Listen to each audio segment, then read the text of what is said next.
आपण दिवस साजरा करत आहोत. 26 नोव्हेंबर 1949 रोजी आपल्या भारताचं संविधान स्वीकारण्यात आलं. आणि सगळ्यात विशेष गोष्ट म्हणजे जगातील सगळ्यात मोठं संविधान हे आपल्या भारताचं संविधान आहे. जगातील सगळ्या देशांपैकी आपल्या भारताचं संविधान मोठं आहे आणि भारताचा आत्मा आहे. भारतीय संविधानामध्ये 448 कलमे आणि 12 अनुसूच्या आणि 111 कलमे आहेत.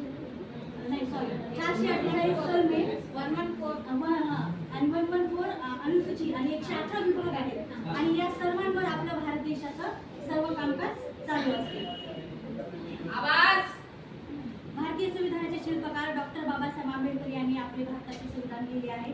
या संविधानामध्ये त्यांनी स्वातंत्र्य, समता, बंधुता आणि समानतेचा अधिकार दिलेला आहे.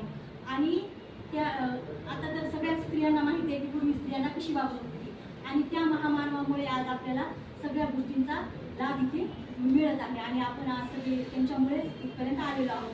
अशा या महामानवाला माझी खूप